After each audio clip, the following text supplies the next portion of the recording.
বুধবার সকালে doctor association of Bangladesh ড্যাবের নবনির্বাচিত কমিটিকে নিয়ে শহীদ প্রেসিডেন্ট জিয়াউর রহমানের সমাধিতে শ্রদ্ধা জানান বিএনপির স্থায়ী কমিটির সদস্য ডাক্তার এজেটেম জাহিদ হোসেন। পরে তিনি গণমাধ্যমকে বলেন, একটি মহল পেছনের দরজা দিয়ে ক্ষমতায় যেতে পিআর পদ্ধতি সহ নানা ইস্যু তুলে নির্বাচন বানচালের ষড়যন্ত্র করছে। তাদের আচরণে স্বৈরাচারের পদধ্বনি শোনা যাচ্ছে। যারা পেছনের দরজা দিয়ে ক্ষমতার স্বাদ গ্রহণ করার জন্য চিন্তা ভাবনা করছেন, তারাই হয়তো পিআর পদ্ধতির কথা বলে থাকেন, কিন্তু আমরা অত্যন্ত স্পষ্ট ভাষায় বলতে চাই, জনগণের মনের ভাষা বোঝার চেষ্টা করুন। জনগণ বেছে নেবে তার প্রতিনিধি কে হবে। আমি আহ্বান জানাবো, আপনাদের কর্মসূচি নিয়ে মাঠে থাকেন, ধমক দিয়ে থামিয়ে রাখা যাবে না নির্বাচনী অভিযাত্রাকে।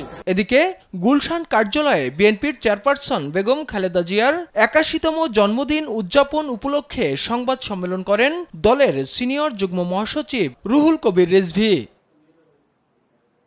বলেন, পিআর পদ্ধতির জন্য দেশের মানুষ এখনো প্রস্তুত নয়। অহেতুক দাবি তুলে জটিলতা সৃষ্টির চেষ্টা চলছে। তো আজকে সবচেয়ে ভাবিয়ে তুলেছে এই মব কালচার, একটা ক্যান্সারিয়াস গ্রোথ, একটা বৃহত্তর ক্যান্সারের ঘা তৈরি করেছে আমাদের জনসমাজের মধ্যে। সুযোগ সন্ধানীরা সুযোগ নেওয়ার চেষ্টা করছে। এ সময় খালেদা জিয়ার ৮১তম জন্মদিন উপলক্ষে শুক্রবার ঢাকাসহ সারা দেশে বিএনপির কার্যালয় বা মসজিদে দোয়া মাহফিল কর্মসূচির ঘোষণা করেন রিজভী। জন্মদিনে কেক কাটা যাবে না বলেও জানান তিনি।